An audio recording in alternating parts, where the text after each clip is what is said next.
নমস্কার বন্ধুরা, আমি সুশোভন। আপনারা দেখছেন আপনাদের প্রিয় চ্যানেল অদ্ভুত অথচ বাস্তব। আজকের খবরটি ভারতের ন্যাশনাল সিকিউরিটি বা জাতীয় নিরাপত্তার দিক থেকে একটি ঐতিহাসিক পদক্ষেপ। ভারত সরকার সদ্য এমন একটি পদক্ষেপ গ্রহণ করেছে যাকে ভারতের বুকে আসা ফরেন ফান্ডিং বা বিদেশি তহবিলের ওপর এখনও পর্যন্ত সবথেকে বড় ক্র্যাকডাউন বা মহাপ্রহার বলা যেতে পারে। সম্পূর্ণ অফিসিয়ালি এবং অত্যন্ত দ্রুততার সঙ্গে ভারত সরকার FCRA 2.0 নামে একটি নতুন অনলাইন পোর্টাল লঞ্চ করে দিয়েছে। এতদিন ধরে ভারতের ভেতরে NGO বা বিভিন্ন সংগঠনের আড়ালে যে অবৈধ অর্থের খেলা চলছিল, এবার তার শিকড় উপড়ে ফেলার সম্পূর্ণ বন্দোবস্ত করা হয়েছে। শুধু নতুন কিছু নিয়ম আনাই নয়, টেকনোলজির মাধ্যমে এমন এক সার্ভেলেন্স সিস্টেম বা নজরদারির ব্যবস্থা করা হয়েছে যার ফলে ভারতের সভারেন্টি বা সার্বভৌমত্বের বিরুদ্ধে কাজ করা যে কোনো বিদেশি শক্তির হাত একেবারে বেঁধে দেওয়া হয়েছে। আজকের এই জিওপলিটিক্যাল ভিডিওতে আমরা এই খবরের গভীরে প্রবেশ করব, কিন্তু মূল অ্যানালিসিসে যাওয়ার আগে আজকের পরিস্থিতিতে দাঁড়িয়ে আপনাদের মনে কয়েকটি প্রশ্ন জাগাটা অত্যন্ত স্বাভাবিক। কেন হঠাৎ করে ভারত সরকার ফরেন ফান্ডিং নিয়ে এতটা কঠোর অবস্থান গ্রহণ করলো? আমেরিকার ল মেকার বা আইন প্রণেতারা কেন ভারতের এই নতুন নিয়ম নিয়ে এত চিন্তায় পড়ে গেছে?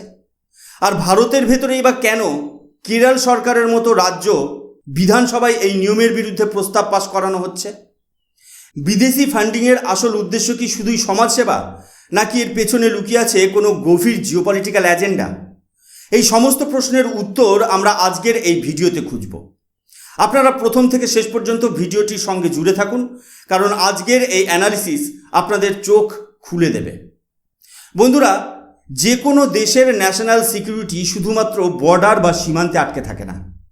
দেশের ভেতরের ডেমোক্রেসি বা গণতান্ত্রিক পরিকাঠামোকে দুর্বল করার জন্য অনেক সময় বিদেশি শক্তিরা অর্থের ব্যবহার করতে থাকে, যাকে আমরা ফরেন ইন্টারফিয়ারেন্স বলে থাকি। 2010 সালে প্রথমবার FCRA বা ফরেন কন্ট্রিবিউশন রেগুলেশন অ্যাক্ট নামের একটি আইন আনা হয়েছিল। এর মূল উদ্দেশ্য ছিল ভারতের বিভিন্ন NGO, ট্রাস্ট বা সোসাইটিগুলো বিদেশ থেকে যে সমস্ত ডোনেশন বা ফান্ড রিসিভ করে তার উপর নজর রাখা, যাতে এই বিদেশি টাকা ভারতের পাবলিক ইন্টারেস্ট, ডেমোক্রেটিক প্রসেস এবং সিকিউরিটির বিরুদ্ধে কোনোভাবেই ব্যবহার হতে না পারে। কিন্তু পুরনো সিস্টেমে অনেক ফাঁক ফোকর ছিল, আর সেই ফাঁক ফোকর দিয়েই অনেক বিদেশি সংস্থা ভারতের অভ্যন্তরীণ বিষয়ে নাক গলানোর চেষ্টা করছিল। কিন্তু বর্তমান ভারত সরকার এই বিষয়টিকে আর কোনোভাবেই বরদাস্ত করতে রাজি নয়। এই সমস্যার সমাধানের জন্যই সরকার নিয়ে এসেছে একটি যুগান্তকারী পদক্ষেপ। আপনারা এখন স্ক্রিনে ভারত সরকারের প্রেস ইনফরমেশন ব্যুরো বা PIBর একটি অফিসিয়াল আর্টিকেলের স্ক্রিনশট দেখতে পাচ্ছেন। এর হেডলাইনে পরিষ্কার লেখা রয়েছে, union home ministry Shri Amit Shah launches FCRA 2.0 portal and EOCI card. এই খবরটি আমাদের পরিষ্কার বুঝিয়ে দিচ্ছে যে সরকার এই বিষয়টি নিয়ে একটুও সময় নষ্ট করতে রাজি নয়। গত সপ্তাহে FCRA নিয়ে কিছু কড়া নিয়ম ঘোষণা করা হয়েছিল, আর তার ঠিক কয়েক দিনের মাথাতেই সম্পূর্ণ ডিজিটাল এবং আধুনিক এই FCRA 2.0 পোর্টালটি অ্যাক্টিভ করে দেওয়া হলো। এই আর্টিকেলে বলা হয়েছে যে এটি কোনো সাধারণ ওয়েবসাইট নয়, এটি হলো ভারতের ফরেন ফান্ডিং রিজিমকে কন্ট্রোল করার সবথেকে বড় হাতিয়ার। আপনাদের মনে হতে পারে, আগে তো একটা সিস্টেম ছিল, তাহলে নতুন পোর্টালের কি দরকার পড়ল?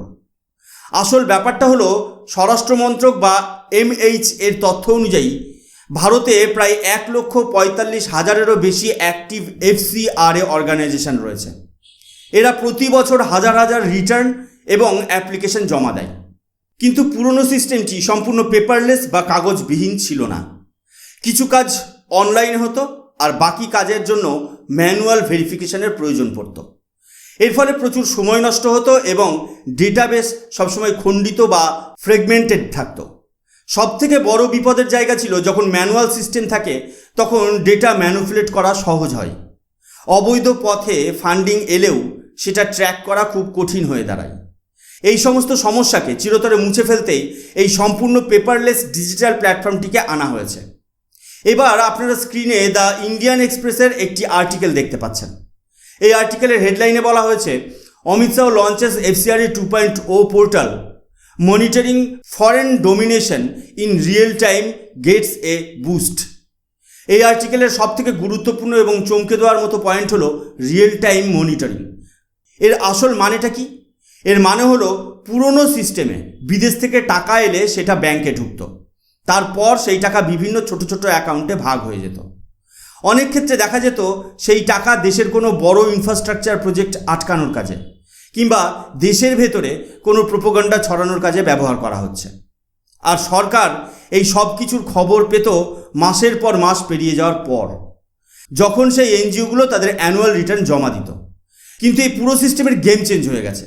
যখন বিদেশ থেকে $1 যদি ভারতের কোনো এনজিওর অ্যাকাউন্টে ঢোকে, তাহলে ঢোকা মাত্রই 1 সেকেন্ডের মধ্যে ভারত সরকারের ড্যাশবোর্ডে তার সম্পূর্ণ ট্র্যাকিং ডেটা ফ্ল্যাশ করবে। টাকাটা কোন দেশের কোন সোর্স থেকে আসছে এবং ঠিক কোন উদ্দেশ্যে আসছে তার রিয়েল টাইম আপডেট সরাসরি সরকারের হাতে পৌঁছে যাবে। আর এর সঙ্গে জড়িয়ে আছে জিওপলিটিক্সের সবথেকে সেন্সিটিভ একটি বিষয়, ভারতের ডেটা সভরেনিটি বা ডেটা সার্বভৌমত্ব। বন্ধুরা, আজকের যুগে ডেটাই হলো নতুন যুদ্ধাস্ত্র। তাই এই নতুন FCRA 2.0 পোর্টালে ভারতের এনজিও এবং তাদের ফান্ডিং সম্পর্কিত যত সেন্সিটিভ ডেটা স্টোর হবে তার একটি সিঙ্গেল বাইটও ভারতের বাইরে যাবে না। আপনাদের জানিয়ে রাখি, ভারত সরকারের নিজস্ব একটি ন্যাশনাল গভর্নমেন্ট ক্লাউড রয়েছে যার নাম মেঘরাজ। ভারত পরিষ্কার জানিয়ে দিয়েছে এই ফরেন ফান্ডিংয়ের সম্পূর্ণ ডেটাবেস এই মেঘরাজ ক্লাউডেই স্টোর করা হবে। বাস্তবটা হলো, এই ডেটা যদি কোনো বিদেশি দেশের সার্ভারে স্টোর করা থাকতো, তাহলে সেই দেশের ইন্টেলিজেন্স এজেন্সি খুব সহজেই ভারতের ভেতরের এনজিওগুলোর ফিনান্সিয়াল নেটওয়ার্ক বা অর্থনৈতিক লেনদেনের সমস্ত গোপন খবর পেয়ে যেত। কিন্তু মেঘরাজ ক্লাউড ব্যবহার করার ফলে ভারতের ডেটা ভারতেই সুরক্ষিত থাকবে। জিওপলিটিক্সের ডেটা সিকিউরিটি বা সাইবার সিকিউরিটি অত্যন্ত বড় একটি হাতিয়ার। সরকারের এই ঐতিহাসিক সিদ্ধান্তে ডেটা চুরি বা ডেটা থেফট এর ঝুঁকি যেমন একেবারে শূন্যের কোটায় নেমে আসবে, তেমনই ডেটার সেন্ট্রালাইজড ম্যানেজমেন্ট বা কেন্দ্রীভূত নিয়ন্ত্রণ অনেক বেশি শক্তিশালী হবে। সোজা কথায় বলতে গেলে ভারতের ডেটা ভারতের নিজস্ব সার্ভারে সম্পূর্ণ ভারতের নিয়ন্ত্রণে থাকবে, কোনো বিদেশি শক্তির সার্ভারে নয়। এই FCRA 2.0 পোর্টালটিকে জাস্ট একটা টেকনোলজিক্যাল আপগ্রেড ভাবলে ভুল হবে। এটি আসলে এমন একটি ইকোসিস্টেম তৈরি করেছে যাকে ফাঁকি দেওয়া প্রায় অসম্ভব। সরকার এই পোর্টালটিকে সরাসরি প্যান কার্ড, আধার কার্ড, OCI ডেটাবেস এবং নীতি আয়োগের এনজিও দর্পণ প্ল্যাটফর্মের সঙ্গে ইন্টিগ্রেট করে দিয়েছে। এর মানে কি দাঁড়ায়? এর মানে দাঁড়ায় যে ব্যক্তি বা গোষ্ঠী কোনো এনজিও রেজিস্ট্রেশন করছে তার সম্পূর্ণ আইডেন্টিটি সরকারের কাছে পরিষ্কার থাকছে। ফেক আইডেন্টিটি বা ভুয়ো পরিচয় দিয়ে ফান্ডিং আনার দিন শেষ। এছাড়া এই পোর্টালে AI এবং OCR প্রযুক্তি ব্যবহার করা হচ্ছে, অর্থাৎ যে কোনো ডকুমেন্ট আপলোড করলে কম্পিউটার নিজে থেকেই সেটা পড়ে স্ক্যান করে নেবে। কোনো অসঙ্গতি থাকলে সেটা সাথে সাথে ধরা পড়ে যাবে। এমনকি ব্যাংকিং সিস্টেমের সঙ্গেও এটিকে জুড়ে দেওয়া হয়েছে, যাতে ব্যাংকগুলো নজর রাখতে পারে যে টাকা কোথা থেকে আসছে এবং তার জন্য সরকারের পারমিশন নেওয়া আছে কিনা। যখনই ন্যাশনাল সিকিউরিটির স্বার্থে ভারত সরকার কোনো কড়া পদক্ষেপ নেয়, তখনই কিছু মহলে অস্বস্তি শুরু হয়। আজ থেকে মাত্র কয়েক সপ্তাহ আগে আমেরিকার কিছু ল মেকার বা আইন প্রণেতারা ভারতের এই FCRA এর নতুন নিয়মগুলো নিয়ে গভীর উদ্বেগ প্রকাশ করেছিলেন। আমেরিকা কেন চিন্তিত? কারণ তারা বুঝতে পেরেছে যে ভারতের মাটিতে তাদের ফান্ডিং করা বিভিন্ন লবি বা প্রক্সি এনজিওগুলোর কাজ এবার অত্যন্ত কঠিন হয়ে দাঁড়াবে। ভারত সরাসরি তাদের কোনো জবাব দেয়নি। ভারত সরকার প্রথমে নতুন নিয়মগুলো ঘোষণা করলো এবং তারপর সোজা এই নতুন অনলাইন পোর্টাল লঞ্চ করে বুঝিয়ে দিল যে ভারত কারোর কথাই মাথা নোয়াতে রাজি নয়। তবে শুধু বিদেশ নয়, দেশের ভেতরেও এর বিরোধিতা শুরু হয়েছে। সম্প্রতি কেরল সরকার একটি রেজলিউশন বা প্রস্তাব পাশ করেছে, যেখানে তারা কেন্দ্র সরকারকে অনুরোধ করেছে এই নতুন নিয়মগুলো প্রত্যাহার করে নেওয়ার জন্য। কেরল সরকারের যুক্তি হলো, নতুন নিয়মে এনজিওগুলোকে তাদের কাজের এক্স্যাক্ট পারপোজ বা নির্দিষ্ট উদ্দেশ্য জানাতে হবে। তারা যদি এডুকেশন বা স্বাস্থ্যের কাজ করে, তবে সেটা প্রাইমারি না সেকেন্ডারি নাকি ডিজিটাল এডুকেশন সব স্পেসিফিক করে বলতে হবে। কেরলের মতে এতে নাকি এনজিওদের কাজে অসুবিধা হবে। এছাড়া কেরল সরকার এও বলছে যে রিলিজিয়াস অর্গানাইজেশন বা ধর্মীয় সংগঠনগুলোর এতে খুব সমস্যা হচ্ছে। কিন্তু ভারত সরকার এই বিষয়ে নিজেদের অবস্থানে অনড়। আপনারা এখন স্ক্রিনে ফিনান্সিয়াল এক্সপ্রেসের একটি আর্টিকেল দেখতে পাচ্ছেন। এর হেডলাইনটি অত্যন্ত তাৎপর্যপূর্ণ। এখানে লেখা আছে, India launches FCRA 2.0 to tighten surveillance on foreign funds with wrong intentions. লক্ষ্য করুন এই রং ইন্টেনশনস বা ভুল উদ্দেশ্য কথাটির দিকে। সরকার এটা খুব ভালো করেই জানে যে ভারতের গ্রোথ বা বিকাশকে আটকে রাখার জন্য অনেক সময় পরিবেশ রক্ষা বা সমাজ সেবার নাম করে বিদেশ থেকে কোটি কোটি টাকা ঢোকানো হয়, যাতে ভারতের বড় বড় প্রজেক্টগুলো আটকে দেওয়া যায়।